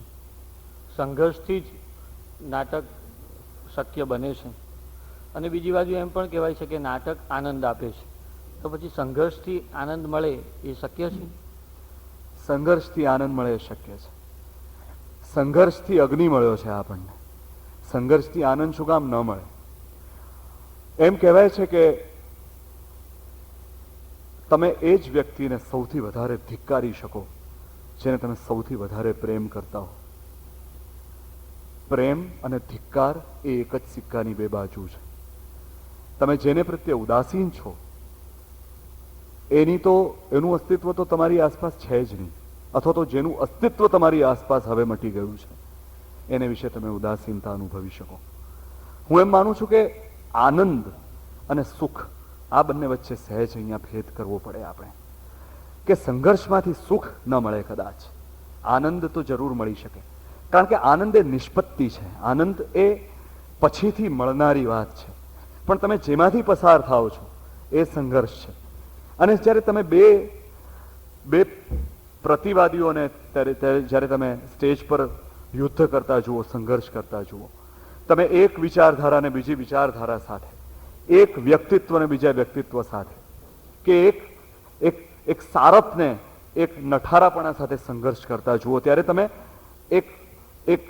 તમારી બે આંખોની પાછળ એક ત્રાજવું લઈને એક વાણિયો બેઠો હોય છે, એ નક્કી કરે છે કે આમાં સાચું શું ને ખોટું શું, એ નિર્ક્ષીર વિવેક રાખે છે. અને તમને 3 કલાક કોઈ પણ નાટકમાં જ્યારે સંઘર્ષ જોવા મળે ત્યારે યુ સિટ ઇન જજમેન્ટ, તમે અલગ છો એનાથી, તમે પોતે એ સંઘર્ષમાં નથી, પણ તમારામાં પણ એ સંઘર્ષના તત્વો છે. તમે તમારી અંદર રામને પણ જુઓ છો, રાવણને પણ જુઓ છો. થોડીક વખત તમને પેલી વાત સાચી લાગે છે, થોડીક વખત તમને આ વાત સાચી લાગે છે. એ બધાને અંતે જ્યારે તમને એક પ્લેરાઇટ પોતાનો એક અભિગમ આપીને એક વાતનું તમને નિરાકરણ લાવી આપે અને તમે જો એની સાથે સંમત થતા હો તો તમને એ આનંદ બહુ હોય છે કે જે તમે ન કરી શક્યા એ પ્લેરાઇટે તમને કરવામાં સહેજ મદદ કરી. માટે હું એમ માનું છું કે સંઘર્ષ ભલે હોય પણ એ છેલ્લે તો આનંદ તરફ જ એ રીતે દોરી જઈ શકતો હશે કદાચ. નાટકમાં કોઈ પણ પાત્રને આત્મસાત કરવું પડે છે, આવું જીવનમાં કરવું પડે છે ખરું? જીવનમાં બધા પાત્રો બહુ જ સહજ રીતે આત્મસાત થઈ જતા હોય છે. પહેલી વાર તમે તમારા બોસની સામે જુઠ્ઠું બોલો ત્યારે કદાચ તમને આત્મસાત ન થવું હોય જુઠ્ઠું બોલવાપણું ને તમે ન બોલી શકો. બીજી વાર તમે કેવી સરળતાથી જુઠ્ઠું બોલી શકો છો. તમે પહેલી વાર તમારા ક્લાસરૂમમાં તમારા ટીચરને તમે એમ કહો કે ના ટીચર, એ અવાજ મેં નહોતો કર્યો, ત્યારે કદાચ તમને એ કઠે છે, પણ બીજે જ દિવસે ફરી પાછું જ્યારે જુઠ્ઠું બોલવાનું આવે ત્યારે કદાચ સહેજ ઓછું કઠતું હોય છે. આપણને સમય મળી રહે છે આપણી ભૂમિકાઓ આત્મસાત કરવાનો. ક્યારેક આપણને એ સમય મળતો નથી. અચાનક કંઈક એવી વસ્તુ તો આપણી સામે આવીને ઊભી રહી જાય છે. મને યાદ છે મારી પત્ની જ્યારે મારી સર્વપ્રથમ મારી સામે આવીને ઊભી રહી ત્યારે હું એનું નામ નહોતો જાણતો. મને ખબર નહીં કે એ મને જાણે છે. એટલે એણે કોઈક હરણ તમારી તરફ જોતું હોય, તમે કોઈ હરણને જોયું છે? હરણની આંખોમાં કોઈ ભાવ નથી હોતો, એ કુતૂહલથી તમને જોયા કરે. એ જ રીતે અપરાએ મને બસમાં આમ ફરીને આમ જોયું. મને તો યાર આટલી સરસ દેખાતી છોકરી મને જુએ છે પહેલી વાર. It's the reverse flow. હું સરસ છોકરીઓને જોયા કરતો હોઉં છું, પણ એણે આમ જોયું ને ત્યારે મને ખબર નહીં પડી મારે શું કરવું તે. કારણ કે એ કેરેક્ટર મેં આત્મસાત નહોતું કર્યું. એ અચાનક આવીને મને ઊભું કરી દેવામાં આવ્યું કે હવે એક છોકરી તરફ સરસ રીતે જુઓ, રસ સહિત જુઓ, એવા એક પ્રેમીનું તમે પાત્ર કરો. તો મારું ગળું સુકાવા માંડ્યું. મને આમ હોઠ મારા કોરા પડી ગયા, મારી જીભ તાળવેજીને ચોંટી ગઈ. આ બધું પેલું તમે સ્ટેજ ફ્રાઇટ હોય ને, તમે નાટકમાં તમે એન્ટર થાવ એ પહેલાં તમને જે બધું થાય તે પછી તમને અંદરથી કોઈ ધક્કો મારે એટલે તમે સ્ટેજ પર આવો, એ રીતે મને પણ થયું છે. મને લાગે છે કે જ્યાં જ્યાં આપણે આઈ થિંક જીવનમાં પણ આત્મસાત કરવા માટે સમય મળતો હોય છે અને આપણે આયાસે અનાયાસે આત્મસાત કરી લેતા હોઈએ છીએ. દર્શનભાઈ જી, નાટકમાં એવી તે કઈ ખૂબી છે જે જીવનમાં નથી? નાટકમાં મેકઅપ ધોઈ નાખવાની એક ખૂબી છે જે અનાયાસે કે આયાસે જીવનમાં આપણને મળતી નથી. એવી કહેવત કેમ પડી છે કે નાટકી અને ખાટકીનો વિશ્વાસ ન કરવો? આ મેં તો પહેલી વાર જ સાંભળી, પણ આમ પ્રાસનો ત્રાસ બહુ સરસ છે આમાં. નાટકી, ખાટકી એવા ઘણા બીજા પણ પ્રાસ છે. વાટકી, પણ એની સાથે આપણે વાટકીનો એ વિશ્વાસ ન કરવો, કઈ બાજુ ઢળીને પડશે કહેવાય નહીં. હું એમ માનું છું કે ખાટકીનું કામ રહેસી નાખવાનું છે. એટલે તમારામાં જો રહેસાઈ જવા જેવું કંઈ પણ અસ્થાયી હોય તો ખાટકીનો વિશ્વાસ તમારાથી ન થાય. અને હું એમ માનું છું કે નાટકીનું કામ તમારામાં જે સ્થાયી ભાવ છે એને જાગૃત કરવાનું છે. આજે તમે ગમે એટલા મોહરા લઈને મારી સામે આવ્યા હો, જો મારામાં એ ખૂબી હોય કે હું તમારી નજરમાં નજર મેળવું અને સીધો તમારા હૃદયમાં ઉતરી જાઉં, તો કદાચ તમે મારી સામે પણ એટલા જ નિર્વસ્ત્ર છો જેટલા તમે બાથરૂમમાં તમારા અરીસા સામે હો છો. તો કદાચ તમારે મારો પણ વિશ્વાસ ન કરવો જોઈએ. કારણ કે આ ભરી મેદનીમાં હું એક જ ચહેરા સાથે વાત કરી રહ્યો છું. આ આખો મારી પાસે એક જ ચહેરો છે. અને જો ઓડિયન્સને આ મારી પ્રિયતમા છે એ રીતે હું વાત ન કરું ત્યાં સુધી હું મારી વાત પહોંચાડી ન શકું. અને પ્રેમમાં પડેલા માણસનો કોઈ દિવસ વિશ્વાસ ન કરવો, કે પ્રેમમાં પાડી શકે એવા માણસનો કોઈ દિવસ વિશ્વાસ ન કરવો, એવું ગભરું લોકો માનતા હોય છે. એટલે હું માનું છું કે જે ગભરાય છે એને ખાટકીથી જે રીતે ગભરાવાનું છે એ રીતે નાટકીથી પણ ગભરાવાનું છે. એક નાટકના દોર પછી ફરી પાછા આપણે જીવનની ફિલોસોફીમાં આવી તો જીવનમાં જે કરુણતા છે એ કરુણતાની પરાકાષ્ઠા શેમાં છે? જીવનમાં, મૃત્યુમાં, પ્રેમમાં કે ધિક્કારમાં? હું માનું છું કે કરુણતાની પરાકાષ્ઠા પ્રેમમાં છે. કારણ કે ધિક્કાર, જીવન કે મૃત્યુ, લેટ્સ અન્ડરસ્ટેન્ડ ધીસ, કે હું એમ માનું છું કે પરાકાષ્ઠાની જ્યાં સુધી વાત છે, પેલી વિસલ જે વાગી એ મારી ટ્રેનની હતી હસી, પેલી પાછી વિસલ વાગી હસી. ધિક્કાર કે પ્રેમ, જેમ મેં હમણાં જ કહ્યું તેમ હું એમ માનું છું પર્સનલી કે પ્રેમ અને ધિક્કાર એ બંને એક જ સિક્કાની બે બાજુઓ છે. ઉત્કટતા જેમાં છે, કરુણતા પણ કદાચ ત્યાં જ ક્યાંક છે. કરુણતા માં હસી કાઢવાનું પણ હોય છે. તમે જ્યારે રડતા રડતા ખડખડાસવા માંડો ત્યારે લોકો એમ માનતા હોય છે કે જો કેવી સરસ પાગલની એક્ટિંગ કરે છે. એટલે આનંદની તીવ્ર અનુભૂતિ, ધિક્કારની તીવ્ર અનુભૂતિ કે પ્રેમની તીવ્ર અનુભૂતિ, તીવ્રતા જ્યાં છે કરુણતા ત્યાં છે. કરુણતા માત્રાનું નામ છે, કદાચ એ કોઈ ભાવનું નામ નથી. અને માટે જ હું માનું છું કે માત્રામાં જે પ્રેમની માત્રા ધિક્કાર કરતા હું સહેજ વધારે મૂકું છું. અને તેથી જ હું માનું છું કે આ ચારમાંથી સૌથી વધારે કરુણતા પ્રેમમાં છે. આપના માટે જીવન એ નાટક છે કે નાટક એ જીવન છે? મારા માટે નાટક એ જીવન છે. મને નાટક વગર જીવવું કેવી રીતે એ આવડતું નથી. અને મારા એક મિત્રે મને કહ્યું તેમ, your profession may be that of a chartered accountant, your fate is going to be that of an actor. એને હું મારી કવિતાનું ધ્રુવ પંક્તિ પકડીને ચાલી રહ્યો છું. મારે માટે નાટક ખરેખર જીવન છે. આપને વધુ આવક અને આનંદ શેમાંથી મળે છે? નાટકમાંથી કે શેર દલાલના વ્યવસાયમાંથી? આજકાલ તો બંને નાટકમાંથી વધારે મળે છે. પણ આનંદ ડેફિનેટલી નાટકમાંથી જ મળે છે. કદાચ એ એટલે જ મને મારી ગમે એટલી તંગ કે કપરી પરિસ્થિતિ હોય, નાટક એ મારે માટે મેડિટેશન જેવું છે. તમે લોકો મેડિટેશન કરો છો, હું નાટક કરું છું. આપણે બંને જે છીએ એમાંથી જે હોવા જોઈએ એ તરફ જવાનો પ્રયત્ન કરીએ છીએ. તમે તમારી રીતે કરો છો, હું મારી રીતે કરું છું. તમે જીવનમાં કોઈ અંગત લાભ લેવા માટે વાસ્તવિક જીવનમાં નાટકનો રોલ કર્યો છે ખરો? નાટક કરું ત્યારે શું અંગત લાભ વાસ્તવિક જીવનમાં અંગત લાભ લેવા માટે કોઈ રોલ કર્યો છે ખરો? હા, મેં કર્યો છે. મેં ઘણી વાર એવા રોલ્સ કર્યા છે. ઘણી વાર અમુક મુદ્રા, અમુક વાત, અમુક શબ્દો, અમુક જુઠ્ઠાણા, I must admit that I have done that in life.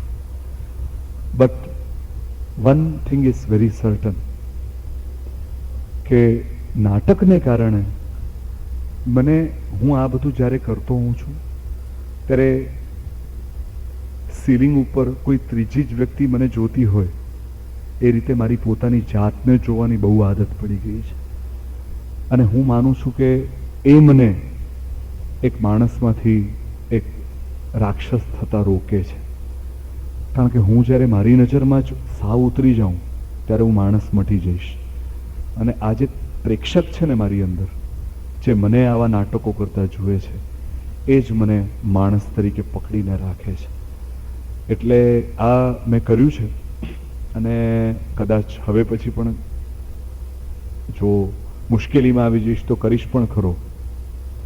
પણ આઈ હોપ કે વધારે ને વધારે એવું કરવાનો મને પેલો ના આવે, મોકો ના આવે.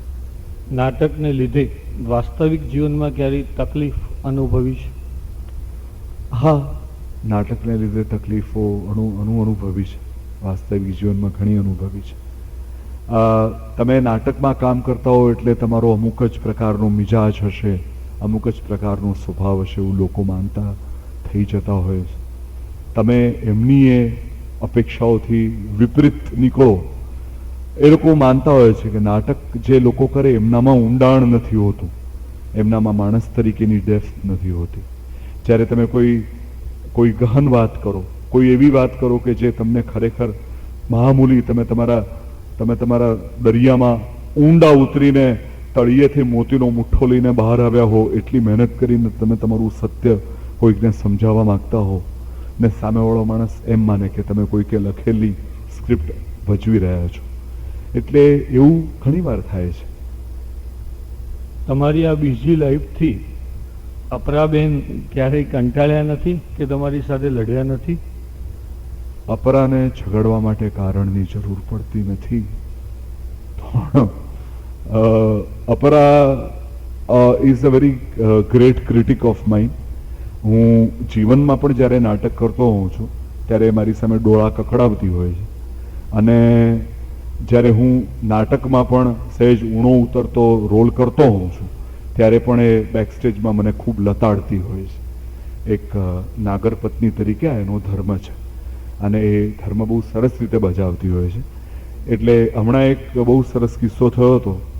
ચૈત્ર વૈશાખ નામનું એક નાટક અમે બંને સાથે કર્યું. એ નાટક કમર્શિયલી બહુ સક્સેસફુલ નહોતું પણ બહુ સરસ હતું. એમાં હું એક બહુ જ કડુ પ્રકારના એક હસબન્ડનો રોલ કરતો હતો અને મારી પત્ની મારી એક બહુ જ સીધી સાદી પત્નીનો રોલ કરતી હતી કે જે ખૂબ ધનાઢ્ય છે અને આ પતિ એને મારી નાખવાના પેંતરાઓ જ કર્યા કરતો હોય છે એક પછી કે આને ક્યાંક રીતે મારી નાખું અને એના બધા પૈસા લઈ લઉં. તો એમાં એ નાટક શરૂ થાય છે. એના પહેલા અને બીજા સીન પછી તરત જ મારા સસરા ગુજરી જાય છે એવું એક એમાં દ્રશ્ય હતું. 21મી નવેમ્બર 1997 દિવસે અમે ચૈત્ર વૈશાખનો પહેલો શો કર્યો. 23મી નવેમ્બર 1997 દિવસે મારા સસરા ખરેખર ગુજરી ગયા. એ પછી એ નાટકનો ત્રીજો સીન કે જેમાં એ સસરાનું એક ઉઠમણું હોય છે, નાટકમાંના સસરાનું. એ ઉઠમણાનો સીન એવો હતો સાહેબો કે લોકો પેટ પકડીને હસતા. કારણ કે એમાં પેલો જે પતિ હોય છે એવું જુઠ્ઠું રડતો, બાપુજી કરીને કંઈક રડતો આખો, અને છેતરી ગયા એમ કર્યા કરતો. અને પેલી પત્ની બિચારી સાવ સાદી સાચું રડતી. હવે તમે વિચાર કરો દોસ્તો કે મારી શું હાલત થઈ હશે. કારણ કે ખરેખર મારા સસરા ગુજરી ગયા હતા. તો જ્યારે હું છેતરી ગયા એમ બોલ્યો ત્યારે હંમેશા રિહર્સલ દરમિયાન અપરા હસતી મનમાં ને મનમાં. અને હું એ વિષયને બહુ ગુસ્સે થતો કે તું અપરાની જેમ રિએક્ટ શું કામ કરે છે એક કો આર્ટિસ્ટ તરીકે. You be in your role. For you your father has died so you have to be unhappy. So she would always tell me કે તમે તો યાર બહુ તૂટી પડો છો મારી ઉપર, મારી એક નાની સરખી ભૂલ પણ તમે જવા નથી દેતા.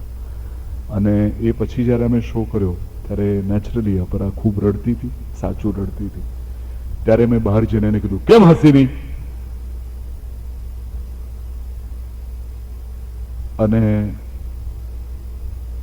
પછી એ સહેજ સ્વસ્થ થઈ.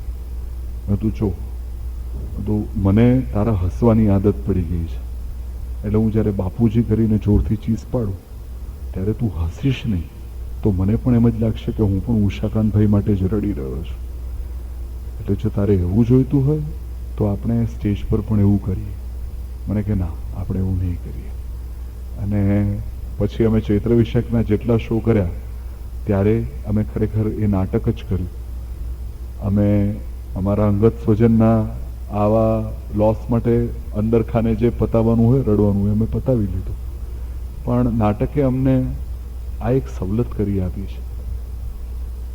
એટલે અપરા મારા આવા જુઠ્ઠાપણાને ઘણીવાર ચલાવી લે છે. ઘણીવાર સ્ટેજ પર પાત્ર કરતો હું એના જુઠ્ઠાપણાને ચલાવી લે છે. ઘણીવાર અંગત જીવનમાં માણસ તરીકે હું જ્યારે ઊણો ઉતરું છું ત્યારે મને વઢે છે ખરી, પણ પછી છોડી પણ મૂકે છે. Her justice is tempered with her mercy, so she always lets me off, and I hope she continues doing સો.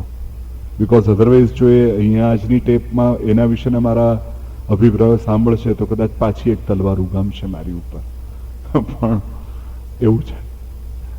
અંતિમ 2 પ્રશ્નો પૂછ્યું એ પહેલા, તમે તમારી પ્રેમિકા જોડે કેવું અને કયું નાટક કરો છો?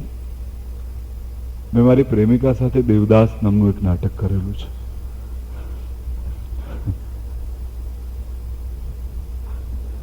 સૌથી પ્રિય કવિતા, સૌથી પ્રિય નાટક અને સૌથી પ્રિય નાટ્યકાર?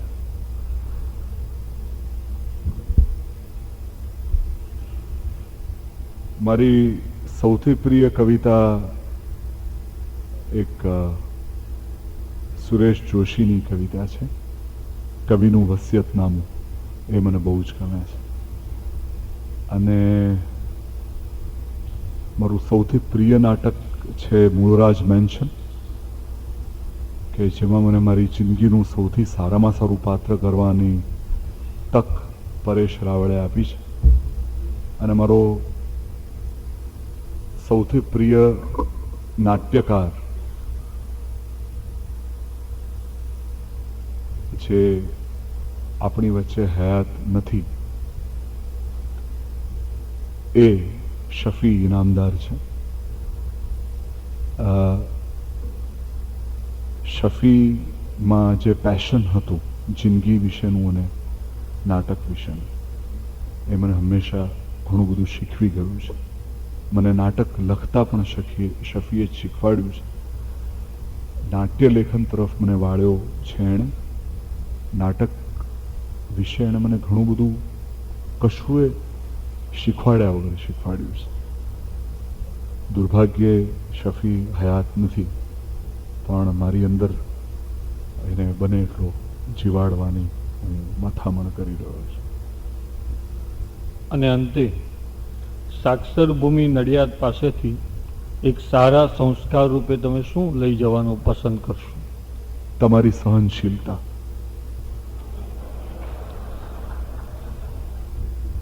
ખૂબ ખૂબ આભાર દર્શનભાઈ. ખૂબ ખૂબ આભાર તમારો બધાનો પણ. Thank you for bearing with me. I hope next year you at least call me to listen to the other speakers, if not bore you from this side of the mic. આભાર એ આનંદ સાથે વ્યક્ત કરું છું કે અનેક વ્યસ્તતાઓ વચ્ચે આપણે અહીંયા પધારવાનો અમને જે સહકાર આપ્યો, અને સાથે એવા આગ્રહ સાથે પણ વ્યક્ત કરું છું કે આ વર્ષે અફરાબેન પણ આપની સાથે આવવાના હતા. એ તમે જે બતાવ્યા છે બિઝનેસના કારણો, એ દેખીતા કારણો જ સાચા હોય એવી અમે અપેક્ષા રાખીએ છીએ, અને આગામી વર્ષે આપ સાથે આવો એવી વિનંતી કરીએ છીએ. આ વ્યાખ્યાનમાળાને જે ઇકોવાલા ટ્રસ્ટ સ્પોન્સર કરી રહ્યું છે એમનો, આપ સૌનો, સર્વેનો સમયસર આવવા બદલ ફરીથી આભાર માનું છું.